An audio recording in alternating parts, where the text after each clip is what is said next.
você, está começando Ponto a Ponto Mulher, o programa que é uma parceria entre a TV Alba e a Secretaria de Política para as Mulheres do Estado da Bahia, SPM. A partir de agora, se liberte de preconceitos, quebre tabus e venha comigo, Michele Gramacho, direto ao ponto a ponto que reflete, transforma, empodera e faz toda a diferença. Gente, vocês sabem que o Ponto a Ponto é um programa quinzenal. Este mês houve uma diferença. Excepcionalmente, nós estamos com o programa semanal para falar de Outubro Rosa. Afinal de contas, não poderíamos encerrar o mês de outubro sem falar sobre esse assunto tão importante. E para falar sobre isso, eu recebo aqui com muito prazer 3 mulheres especiais, competentes e muito vitoriosas. Aqui ao meu lado, Aldinha Sena, historiadora pela Universidade Católica de Salvador, especialista em gestão pública pela Escola de Sociologia de São Paulo e Fundação Perseu Abramo, e em Gênero e Desenvolvimento pelo NEIM UFBA.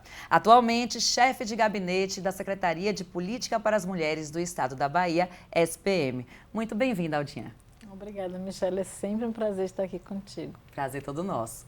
Também aqui com a gente a doutora Aline de Castro Viana, mastologista com habilitação em mamografia e estereotaxia da Rede DOF. Atua também no Hospital Aliança e Centro Médico São Rafael. Tem formação em práticas integrativas e complementares de saúde, pratica yoga e meditação e é defensora da medicina do estilo de vida. Muito bem-vinda, doutora. Muito obrigada. É um prazer estar aqui. Prazer nosso também. E para completar o meu time aqui hoje, Paula Dutra, que já é uma conhecida nossa aqui da TV Alba, viu? É publicitária, designer e criadora de conteúdo. Foi diagnosticada com câncer de mama em 2010 e de ovário em 2018. E acreditem, com direito a uma mutação genética rara. Há 12 anos, ela está na internet com o blog Mão na Mama, blog pioneiro a falar do tema nas redes sociais no Norte e Nordeste. Hoje, ele é um site e um perfil no Instagram. Ela também tem uma agência de marketing focada na área da saúde, atendendo profissionais de todo o Brasil. Muito bem-vinda, Paulinha. Obrigada pelo convite mais uma vez. Mais uma vez estamos juntos aqui, maravilha. Você sabe como é que surgiu o Outubro Rosa? Olha só, de acordo com nossa pesquisa, nos anos 90, o laço cor-de-rosa foi lançado pela Fundação Susan G. Komen for the Cure. Vocês sabem que meu inglês é daquele jeito, né? Mas vocês entenderam. E foi distribuído aos participantes da primeira corrida pela cura do câncer de mama, que ocorreu em Nova York. Em 1997, 2 cidades dos Estados Unidos, Yuba e Lodge, começaram a promover ações voltadas à prevenção do câncer de mama, denominando o movimento como Pink October, ou seja, Outubro Rosa. As cidades norte-americanas passaram a iluminar de rosa monumentos, prédios públicos, pontes, teatros, etc. A popularidade do Outubro Rosa alcançou o mundo nos anos 2000, motivando e unindo diversas nações em torno da causa. E aqui no Brasil, a primeira ação aconteceu em 2002, no Parque Ibirapuera, em São Paulo, com a iluminação cor-de-rosa do obelisco, o mausoléu ao soldado constitucionalista. Olha só, doutora Aline, vamos iniciar nossa conversa com aquela questão que a gente sempre escuta. Diagnóstico precoce, prevenção. Qual é a importância do diagnóstico precoce? O diagnóstico precoce, ele significa você pegar a doença no início, para que ela possa ser curada. Na medicina, nós falamos em prevenção primária, prevenção secundária. A prevenção primária é quando nós conseguimos não desenvolver a doença, por exemplo, vacina. Um outro exemplo é câncer de colo de útero, que é uma doença que diminuiu um bocado a incidência porque o Papa Nicolau consegue captar, dar o diagnóstico de doenças pré-invasivas e isso evita a evolução para o câncer de colo de útero. Mama, isso não acontece. Mama, o que é possível é a detecção da doença muito no início. Por exemplo, a mamografia. A mamografia é um exame que ele deve ser realizado a partir dos 40 anos anualmente. Ela é como se fosse ela é um escaneamento. A cada ano eu vou identificar como é que está a estrutura dessa mama. É muito comum quando o paciente chega no consultório e tem o diagnóstico do câncer de mama, ela diz assim, meu Deus, mas como isso é possível se eu todo ano faço meu exame de mamografia? Então, não tem essa prevenção primária, tem a detecção precoce. Você consegue pegar a doença ainda muito pequenininha. Isso é importante para ficar muito claro. O fazer a mamografia, você não está ali tomando uma vacina para evitar o câncer. Isso. Né? Você está buscando essa prevenção para detectar no início e ser tratável e chegar até 95% de chance de cura, né? Isso. Sabe uma coisa que me chama a atenção, doutora? Que antigamente falava-se muito do toque, né? De se apalpar, que ainda se coloca como um dos mecanismos, né, de prevenção. Mas frisa-se muito a questão da mamografia, porque quando você apalpa, você já pega um nódulo avantajado de tamanho. Isso. Né? Então, também não é que se exclui o toque, mas tem que ser uma coisa casada, não é isso? Isso. No passado, o autoexame, a gente estava conversando lá nos bastidores, e no passado isso era o mote da campanha há 20 anos atrás, 15 anos atrás. Com o avanço da mamografia, a acessibilidade à mamografia nas políticas públicas, se tornou lei a obrigatoriedade do Sistema Único de Saúde fornecer a mamografia. Isso observou-se que era possível tumores ainda menores do que os palpáveis, que quando você consegue no autoexame palpar, ele vai aparecer uma bolinha de gude, 1,5 centímetros. Isso já é uma doença avançada. A mamografia você é capaz de detectar um grãozinho de sal, um cristalzinho de sal. Olha que incrível. Bem pequenininho. Então, assim, é muito melhor que a gente pegue nessa fase do que no autoexame. É claro que a gente não vai negar o benefício do autoexame. Perfeito. O autoexame, ele é importante, eu estava falando para a Paula, no conhecimento do seu corpo. Você precisa se examinar, se palpar, você precisa se conhecer. Então, quando você palpa a sua mama, você vai conhecer a textura dela. Quando você olha no espelho, você sabe como é sua areola, sua papila. E se algo aparece nessa sua Fora da avaliação normalidade, pessoal, isso vai lhe chamar a atenção e você vai ver, tem algo aqui diferente, que é a história de Paula. Perfeito. Que ela estava me contando. Mas agora eu sei que tem aí telespectadores novos que não conhecem a sua história. Conta pra gente um pouquinho da sua história. Como é que foi esse diagnóstico lá em 2010? Pronto. Eu estava também conversando com a doutora Aline, que foi o seguinte, eu já tinha uma história prévia de tumores benignos na mama, né, que são os fibroadenomas. Cistinhos, e fui, durante a adolescência, né, e o começo da vida adulta, fiz algumas cirurgias e acompanhando com mastologista. Então, já ia desde cedo ao mastologista, que é importante, que muitas mulheres só ficam no ginecologista, mesmo com alguma coisa na mama, e não vão ao mastologista. E aí eu já ia, e um belo dia eu fiz um movimento e eu vi que uma parte do tecido da mama entrou, como se fosse alguma coisa puxando. E aí eu coloquei a mão e vi que tinha um caroço, ao meu ver, grande. E eu falei, tem alguma coisa errada aqui. Eu já estava na época de voltar a fazer os exames, né, que eu fazia. Como eu já tinha histórico de nódulos benignos da mama, eu ia de 6 meses. Então já tinha uma regularidade. Isso, já estava na época. Fiz o exame, viu-se que tinha alguma coisa ali, mas o médico disse que não era nada porque eu era muito nova. Eu tinha 30 anos recém-feitos. E aí, pronto, ele mandou repetir só daqui a 6 meses. Assim eu fiz. E a radiologista que fez esse segundo exame viu que tinha alguma coisa errada e falou, olha, vou pedir uma punção porque tem alguma coisa aqui que está estranha. Vamos analisar. E já na punção já deu para ver que tinha uma coisa maligna. Só que eu não tinha percebido, né? E aí minha mãe pegou o resultado, então pediu para algum médico ver, então foi toda aquela história. Quando eu soube, na prática já estava tudo agendado, já tinha um oncologista agendado, já estava tudo encaminhado. Mãe é mãe, né? Exatamente. E aí foi. Minha jornada começou. Eu fiz quimioterapia antes, né, da cirurgia. Cirurgia que eu fiz só o quadrante, eu não fiz a mastectomia. Retirei uma parte e fiz a reconstrução imediata. E depois a radioterapia. Daqui a pouco a gente vai falar um pouquinho mais sobre essa questão dos tratamentos, como é que é. Sim. Mas eu queria puxar, doutora, uma coisa que ela falou. Aí o médico excluiu aquela possibilidade pela minha idade. A idade pode ser um fator de exclusão? Ah, não, você não é um câncer porque você é muito nova? Não existe isso, né? Não. Sabe-se que o câncer de mama é um câncer da mulher perimenopausa menopausada. Então é um câncer que ele é muito mais comum nos 50 anos. Estudos têm mostrado o aumento da incidência entre 40 e 50. Mas não é incomum entre 30 e 40 anos, principalmente por doenças hereditárias, por causas idiopáticas que não estejam relacionadas a um fator hereditário, é mais incomum. Então, é mais fácil, não sei, não vou julgar, dentro de um consultório da questão mais corriqueira, ainda mais ela que já tinha uma história de múltiplos fibroadenomas, se pensar no fibroadenoma, porque estatisticamente é o mais comum, mas Fugir da curva. não tem como excluir. Perfeito. E só um ponto, Michele. Na época, eu não tinha histórico familiar. Né? Então, teoricamente, tudo levava a crer que eram casos simples, entre aspas, né? Que era mais corriqueiro. Mais você já estava vindo tratando, que não Isso. tinha tanta preocupação. Olha só. Aldinha, como é que estamos esse ano com as ações? A gente sabe que todo ano tem o Outubro Rosa, né? Mas esse ano, quais são as ações assim que a Secretaria está fazendo para poder incentivar esse diagnóstico precoce e essa prevenção ao câncer de mama? Então, Michele, como eu já disse, é um prazer estar aqui, feliz de estar ouvindo relatos de sucesso, né? Porque, Paula, né, você é um caso de sucesso, você superou a doença e não é o que ocorre na maioria das vezes, né?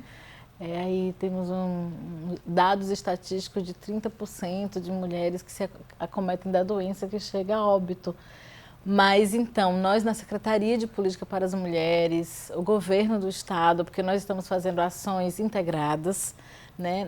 No último domingo, nós fizemos uma feira lá no Largo de Roma, ao lado do Hospital da Mulher, uma feira para acolher mulheres e fazer os exames, né, para o diagnóstico. E, além dessa feira que aconteceu no Largo de Roma no domingo, o mês inteiro estão acontecendo ações nas policlínicas, nos territórios, em 10 territórios aqui no estado da Bahia e aqui na capital. Também está 8 pontos de acolhimento de mulheres para os exames. Qual é a novidade desse ano? Muitas vezes, doutora, as mulheres ficavam na fila, passavam a noite e tinha vários conflitos em relação a essa coisa da ficha do atendimento. Então, o governo inovou esse ano. Nós estamos com o pré-agendamento eletrônico, né? Você vai no site da Secretaria de Saúde, você faz o seu pré-agendamento. Então, o governo do estado pretende atingir o maior número de mulheres para a detecção e para o controle da doença. A SPM está fazendo o trabalho junto com a CESAB, né? Nós fazemos a parceria transversal do governo e estamos fazendo também muitas campanhas de sensibilização. Nós temos uma agenda lotada o mês inteiro de pedidos, de palestras e diálogos sobre o câncer, porque muitas vezes é um assunto que vira tabu, você não dialoga, você sempre acha que é um problema que acontece com o outro, não vai te atingir. Então, hoje mesmo, a secretária Elisângela esteve em Feira de Santana com mulheres rodoviárias, mulheres tanto motoristas quanto cobradores de ônibus, que são mulheres que estão no dia a dia, que não têm muito tempo para se cuidar. Então, foi um debate muito grande com mais de 100 mulheres e já aconteceu aqui na capital e no interior também. Então, nós estamos com uma agenda muito cheia de sensibilização. Nós chamamos de palestras e sensibilização para o caso. Só pontuando, gente, esse programa é gravado, a gente está gravando hoje aqui no dia 5 de outubro, tá? Porque a Aldinha falou domingo passado, hoje mesmo, aí depois o pessoal vai na rede social. Não, mas a secretária não estava em Feira de Santana hoje. Ela está hoje, dia 5 de outubro, esse programa vai ao ar no final do mês, na última semana, né? Então, só para situar quem está assistindo a gente aqui, mas que maravilha. Passa bem rápido o papo, eu sei que você quer saber mais, a gente vai continuar falando muito sobre esse assunto, vai ser um rápido intervalo e a gente já volta. Isto é Ponto a Ponto Mulher, não saia daí.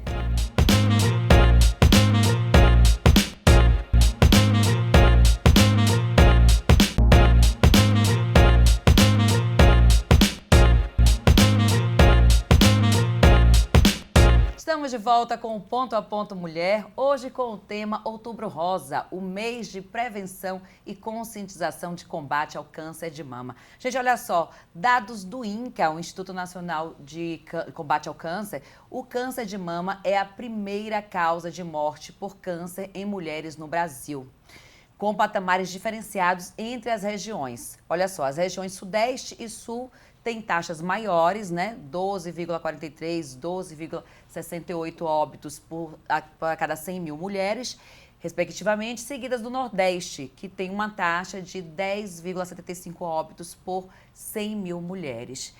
Aldinha, eu volto aqui contigo. O que precisa ser feito pelo poder público, né? O que mais precisa ser feito para dar essa reduzida nesses índices, principalmente aqui na Bahia, na região Nordeste, né? Michele, o que precisa ser feito é a prevenção, né? A doutora Aline está aqui, eu acho que ela pode confirmar que a prevenção é a melhor forma de você lidar com a doença. E o governo do estado tem ampliado bastante, né? Nós, por exemplo, temos na Bahia, durante todo o ano, feiras de saúde, porque nas regiões mais longínquas, onde você não tem aquele atendimento, né, especializado no local, as feiras chegam até a população. Isso é muito bom. Então, cada mês tem uma feira, sendo que agora em outubro nós temos uma feira para cuidar também das crianças, né? Diagnosticar os problemas de saúde das crianças, temos a feira dos idosos e tem a previsão também de uma feira dos homens para cuidar da saúde dos homens, que os homens não gostam de ir para o médico, né? Então, a prevenção é a melhor forma. O câncer de mama também atinge os homens num percentual muito menor. Exatamente, tinha essa pontuação que a gente ia fazer. Exato, então é muito importante essa prevenção e eu imagino, até pelos meus estudos e a minha busca por uma vida mais saudável, Michele, eu acho que essa correria do dia a dia, essa pressa que nós vivemos, essa falta de atenção e cuidado e até de tempo, que tempo virou um negócio muito precioso para a humanidade. Então, eu acho que a gente tem se cuidado pouco, tem dado pouca atenção à nossa saúde. Então, o que é que acontece? A gente entra no mundo do trabalho, no mundo da pressa, da correria, e a gente tem pouco tempo, principalmente nós mulheres, pouco tempo para olhar para a gente, né, para o cuidado com o nosso corpo, que é o nosso templo sagrado.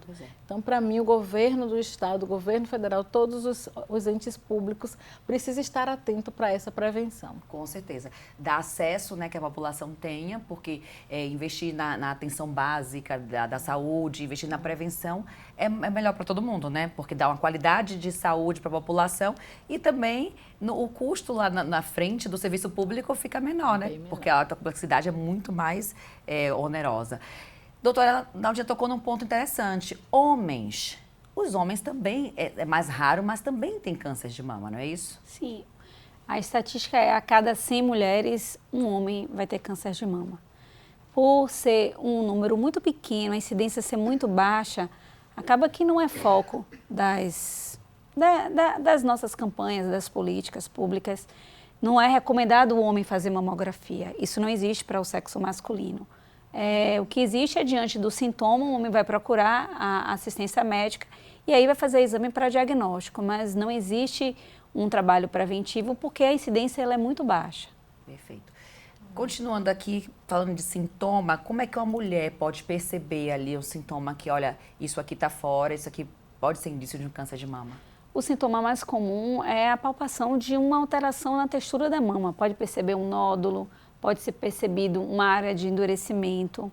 Uma outra coisa que pode acontecer é lesões, ferida na pele da papila, né? A mama, ela tem a areola, que é a parte externa, e a papila. É comum ter lesões de pele, eczemas, lesões mais comuns que não estão relacionadas ao câncer. Mas ferida no bico do peito, que é o mamilo, é muito incomum. Então, ferida na papila e secreção da papila, não secreção amarela, esverdeada, isso é mais comum, isso é um transudato que a gente chama de ectasia ductal. Mas quando essa secreção é de sangue ou de um líquido que a gente chama de água de rocha, muito cristalino, isso chama a atenção para sintomas de câncer de mama.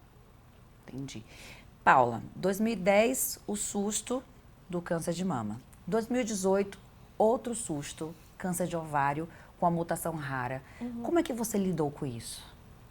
Foi uma coisa que, assim, obviamente ninguém esperava, né?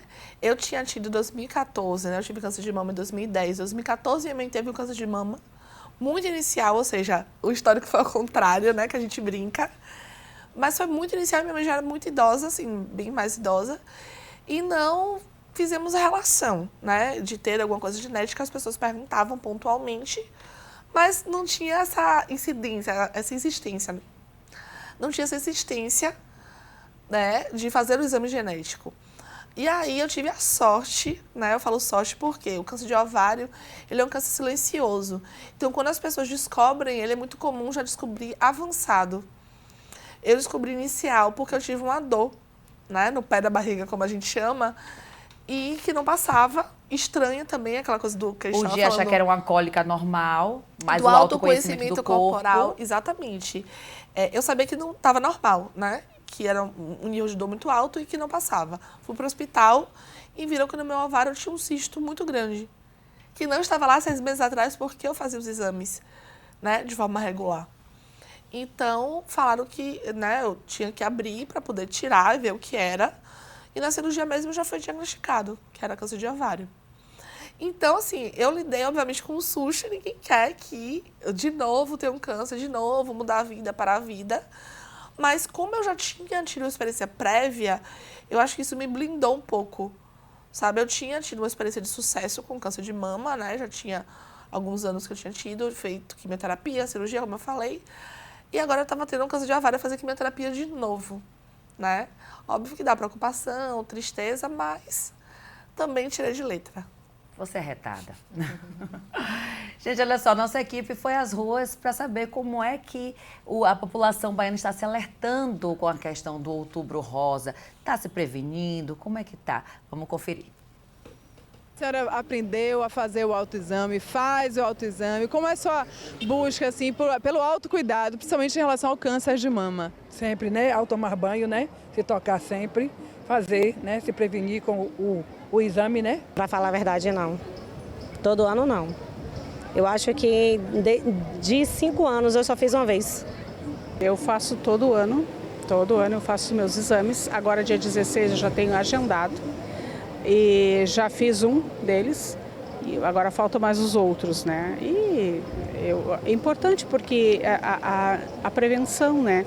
Se a gente descobre o problema com antecedência, com rapidez, o tratamento também, né? Fica melhor, fica mais fácil, né? Eu fiz no dia 19, eu peguei o resultado agora no dia 2. Na segunda-feira, graças a Deus, tudo normal, graças a Deus. Eu acho que precisa ser cada vez mais disseminada essa ideia da prevenção, né? Inclusive que se possa também cumprir a legislação, porque a legislação diz que 30 dias após o diagnóstico a pessoa teria que já ter o acesso ao tratamento pelo SUS, e isso ainda não está sendo rigorosamente cumprido. Então eu acho muito importante que se cumpra essa legislação e que se garanta que o SUS, que é uma coisa brasileira, assim, que é referência no mundo todo, possa ser cada vez mais instrumentalizado para dar esse suporte para as mulheres. Semana passada, inclusive, já estava fazendo meus exames e está tudo aí, ó, em dias. Você sabe que o homem também pode ter o câncer de mama?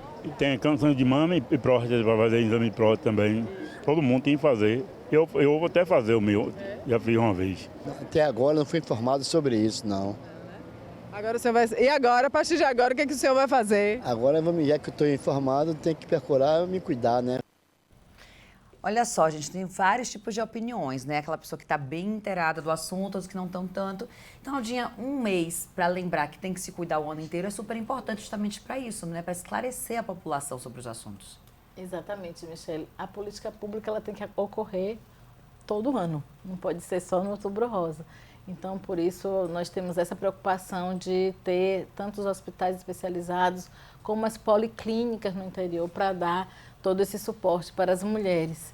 E agora, o mês da campanha, ele sensibiliza muito, ele alcança muita gente, ele é muito importante. Por isso, nós, da Secretaria de Política para as Mulheres, tanto quanto a CESAB e as secretarias parceiras, estamos fazendo todo esse trabalho de sensibilização. É importantíssimo. Olha só o dado que eu vou trazer para você agora aqui, ó. 7 em cada 10 mulheres com câncer no Brasil são abandonadas pelos parceiros durante o tratamento. Uma pesquisa da Sociedade Brasileira de Mastologia, SBM, divulgada em abril de 2023, recente, revela que o abandono impacta 70% das pacientes oncológicas. Doutora, isso impacta no resultado do tratamento dessa mulher? Isso impacta... Do processo de cura, né? Isso impacta no enfrentamento. A paciente, ela, assim, ó, há 20 anos trabalhando, eu tenho na minha memória os parceiros que estavam presentes na consulta de algumas pacientes. Isso, de fato, isso não é o mais comum. A rede de apoio é muito importante. Aquele parceiro que, naquele momento do diagnóstico, ele abandona aquela mulher, ela tem um segundo luto. Então, isso impacta no enfrentamento dela. Claro que decisões como fazer ou não fazer quimioterapia, operar ou não operar, isso depende desse contexto familiar que ela vive e isso modifica muito. Não acredito que isso vai levar a uma alteração no processo de cura, não. Vai ser muito mais difícil para essa mulher que foi abandonada o enfrentamento da doença somado ao enfrentamento de um divórcio, de uma separação, de um abandono. E isso do ponto de vista do sistema imunológico, do sistema emocional que está todo envolvido nisso, vai levar de alguma forma a um impacto indireto, eu diria isso, né? A mulher, nesse processo do adoecimento, o que ela precisa é de rede de apoio. Sim. Senão somatiza a dor. Ela né? precisa de rede de apoio para ajudar a lidar com um momento que é muito difícil. Como é que foi para você, Paula? Você teve essa rede de apoio? Com certeza. Falando nos dois momentos, né? Em 2010, eu tive família, amigos, né? Não estava com nenhum relacionamento. No momento de 2018, eu já estava noiva, no caso, do meu marido, que colou comigo, digamos assim. Estava noiva e casei depois do câncer, né? Então, agora, uma dica importante é o seguinte, eu estava fazendo uma live essa semana e uma pessoa comentou dizendo que achava que foi abandonada e se sentia e achava que nenhum homem iria querer uma mulher que teve câncer. E quando ela viu minha história, ela teve esperança. Aí o que eu falei para ela foi o seguinte, que o câncer é um filtro. Fantástico. É um filtro tanto para amizade quanto para relacionamento. Porque as amizades que ficaram com você, né, que saíram com você careca, ou que foram na sua casa, ou foram te acompanhando na químio, essas pessoas são para sempre. São essas que têm que ficar mesmo na sua vida. Exatamente. E um cara, por exemplo, no caso do meu marido, tinha 1 ano e pouco de namoro, podia ter me largado, podia ter saído, mas não. Inclusive, raspou a cabeça junto comigo, acompanhou todas as quimioterapias, em tudo que pôde, né? Casou comigo depois e tá comigo até hoje. É Cupido bom retado. Cupido, olha pra mim também, meu filho, porque o negócio aqui tá complicado. Mas fora de brincadeira, é fantástico, é sobre isso. Aldinha, esse dado reflete o que com relação à nossa sociedade? Porque diz muito, né? Diz muito, Michele. Enquanto você estava perguntando para a doutora Aline sobre os dados, eu fiquei pensando como é a educação dos nossos homens. E aí eu deixo uma interrogação bem grande, porque você é mãe, você tem um filho, e a gente percebe que, historicamente, né, a sociedade patriarcal, ela colocou na mão da mulher o cuidado. Então, quem cuida é a mulher. Né? E o homem, ele não tem essa tarefa de cuidado. Então, por isso, o homem se sente, eu imagino, né? Estou falando pela minha intuição, que o homem ele se sente impotente diante do momento de dor. Talvez sim. Exato. E acho que a sociedade, de um modo geral, não prepara a questão do cuidado e do enfrentamento da dificuldade, ela fica muito nas costas das mulheres. Tem vários aspectos aí, né? O homem que não é preparado, que também não tem aquela empatia para estar ali naquele lugar.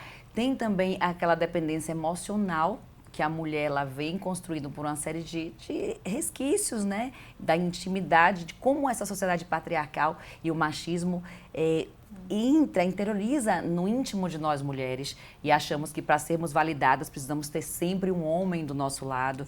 E aí, por isso, assim, meu Deus, minha vida não vai ser completa, porque qual vai ser o homem que vai querer uma mulher que teve câncer? Exatamente. Não, e a gente tem que pensar, olha, que homem eu vou querer do meu lado? Eu, uma mulher vitoriosa e que até tive câncer. Exatamente. O pensamento tem que ser investido. Michele, agora sim, só fazendo um adendo ao que ela falou. Tem homens que não foram preparados, tal, mas tem pessoas que são ruins mesmo, sinceramente. Porque tem homens que falam assim, não sabe nem o diagnóstico, estou falando relatos de amigas próximas. Ah, não vou querer mulher sem peito, não. Ah, não vou querer sair com você careca assim, não. Então, assim, pessoas até que já passaram anos de convivência, tinha casamento de 20 anos, e no momento que a mulher precisou, cadê a consideração? Ou seja, não dá para passar pano para alguns. Exatamente. Peraí que tem mais assunto, eu sei que você está gostando, que agora a gente ficou bem numa parte assim, né? Pegou fogo aqui, mas a gente volta. É só um intervalo rapidinho, não saia daí não. Ponto mulher, volta já já.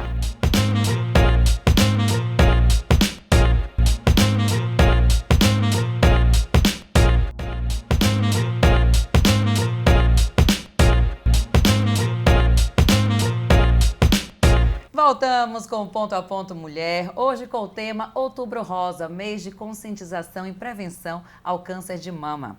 Olha só, de acordo com o site da Central Única dos Trabalhadores, CUT, as mulheres diagnosticadas com câncer de mama têm alguns direitos garantidos, tais como reconstrução mamária e início do tratamento em até 60 dias pelo SUS, sacar o FGTS, PIS e PASEP, ter isenção de imposto de renda nos proventos e aposentadoria ou reforma para as portadoras de doenças graves, mesmo quando a doença tenha sido identificada após a aposentadoria. Desconto na compra de veículos quando comprovada a sequela que exija uma característica especial daquele veículo, além do transporte gratuito, dependendo de como está essa determinação em cada município. Aldinha, você acredita que a dificuldade de acesso de algumas mulheres aos direitos, seja por uma falta de conhecimento ou por burocracia, as duas coisas juntos, o que acontece? Eu acho que a falta de conhecimento, ela impede que a população, de modo geral, tenha acesso a tantas coisas que nós temos direito. Né? Nós temos uma lei brasileira muito potente, né, com muitas garantias, e muitas vezes a população não tem acesso a essas leis.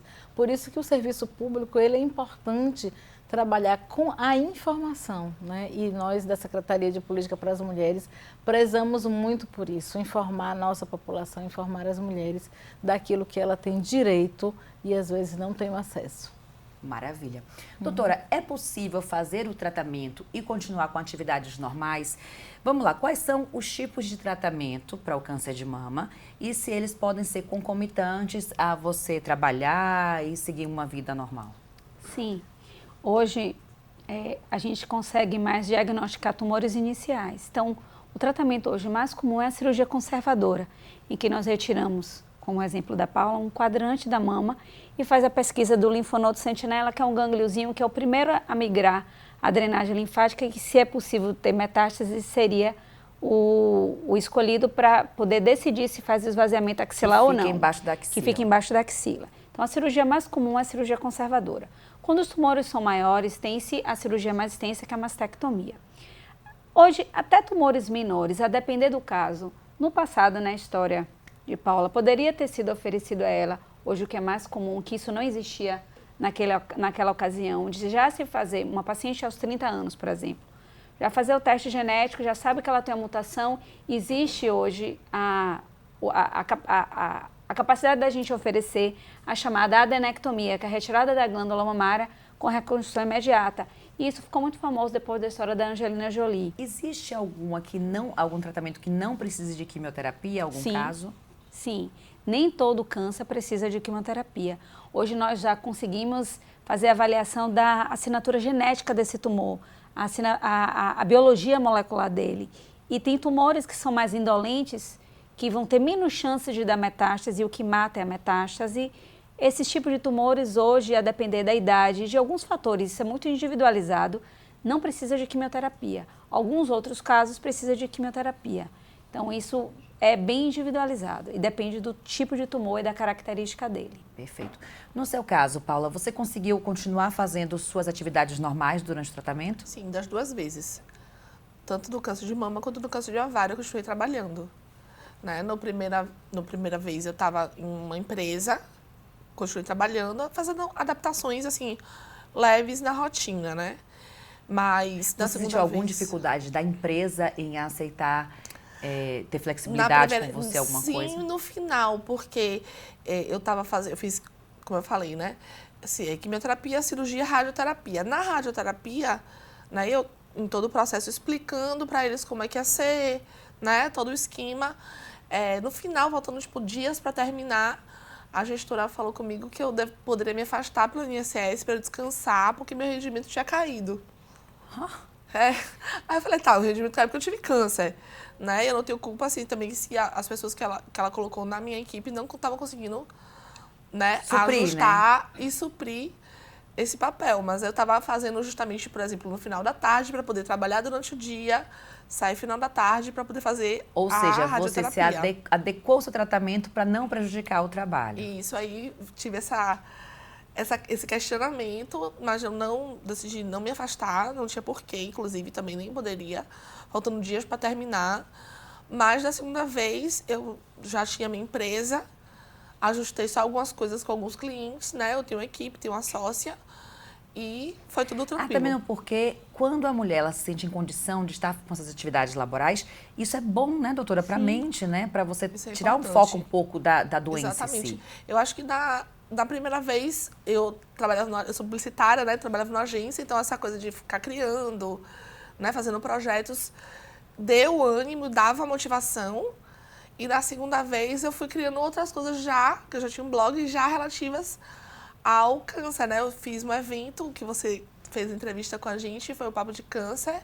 Sim, né? Que a gente levou mais ou menos 200 pessoas para um teatro aqui de Salvador, para nós pacientes trocarmos experiência.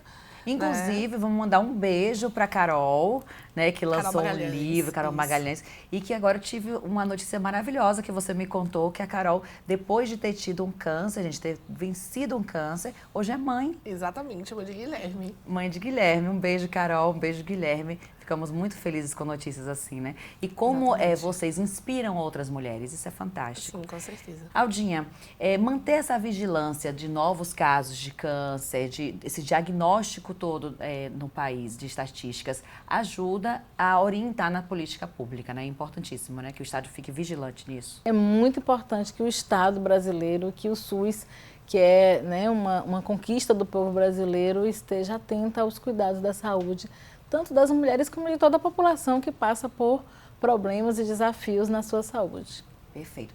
Eu quero convidá-las para um quiz rapidinho. Como é que vai funcionar nosso quiz? Eu vou falar aqui alguns mitos e verdades sobre o câncer de mama e aí eu vou pedir para Paula e para Aldinha responderem e aí a doutora vai dizer se é verdade ou não, se está correta ou não a resposta delas, tá bom?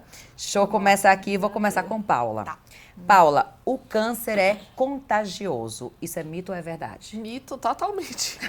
Doutora, é mito? É mito, é mito. Não é, não é? Não existe contágio no câncer.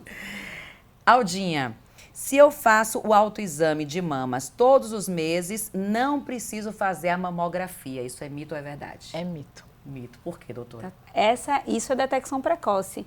A doença ela pode estar na fase pré-clínica, antes de apresentar o sintoma, e a gente pode conseguir ver isso através da mamografia. Então, o autoexame negativo não significa que não deve fazer exame de rastreamento, que o de escolha hoje é a mamografia. Maravilha. Vamos para mais uma pergunta. Paulinha, amamentar protege do câncer de mama? Verdade. Olha, tá afiadíssima. E aí, doutora, correto? A amamentação, ela protege o câncer de mama. E para finalizar, Aldinha, desodorante antiperspirante causa câncer de mama? Mito. Por que esses mitos circulam, doutora? Eu acredito que é o seguinte, o antitranspirante, ele obstrui a glândula sudorípara e ele pode desenvolver uma doença que é chamada de hidroadenite. A hidroadenite forma um caroço na axila, que parece muito quando a mulher tem um câncer mais avançado, que tem um gânglio palpável. Eu não sei se é por conta dessa confusão que veio essa história. Então, no passado, isso era muito comum. Hoje, a gente sabe que isso não tem nenhuma relação. Porém, pacientes que tiveram câncer de mama e que fazem o esvaziamento axilar têm uma chance maior de ter uma situação que a gente chama de linfedema, que é um edema do braço. E quem usa o antitranspirante tem uma facilidade maior de fazer a hidroadenite, inflamar e o braço ficar inchado. Então, os pacientes de câncer, a gente normalmente recomenda que não usem antitranspirante, que fizeram esvaziamento axilar. No meu caso. Que use o desodorante, que é diferente, que você libera a axila, ela consegue suar, mas não fica com mau cheiro porque é um perfume. Então, eu acho que essa informação, mas a questão da hidroadenite que levou a esse mito. Tudo e aí surgiu a fake news. Exatamente. Gente, estamos chegando no finalzinho do programa. Eu vou pedir para cada uma de vocês deixar uma mensagem para todas as mulheres que estão nos assistindo aí nesse Outubro Rosa. Eu vou começar por você, Aldinha. Mulheres, principalmente as mulheres da Bahia, procurem cuidado com seu corpo. Não deixe que o dia a dia, que a rotina acelerada, tire você do contato e do cuidado com você, com seu corpo. É muito importante a prevenção para não termos doenças que nos mate. Doutora Aline. Realizar exames periódicos é um ato de auto-amor, é autocuidado. Então é extremamente importante que a gente cuide desse corpo, que é o templo que nossa alma habita, fazendo os exames, cuidando desse corpo, escutando, ouvindo sintomas, que o corpo fala. Paula, olhe no olho dessa mulher, eu quero falar fale com ela. Justamente com a mulher que está diagnosticada, foi diagnosticada agora com câncer de mama e está assistindo o programa. Eu quero te dizer que você não está sozinha, certo? Existe um universo muito grande de pessoas como eu que superaram a doença ou que convivem com a doença, a depender do seu caso, e que estão de braços abertos para poder te acolher e te ajudar e trocar experiências com você, tá? Então faça o que tiver que ser feito, faça o que você puder fazer e seguir em frente. Muito obrigada pela presença de vocês. Espero em breve Obrigada. tê-las de novo aqui no programa. Doença nenhuma é capaz de destruir uma luta. Amigas do peito, vamos juntas lutar pela conscientização do diagnóstico precoce. Autoria desconhecida. Até o próximo Ponto a Ponto Mulher. Tchau, tchau.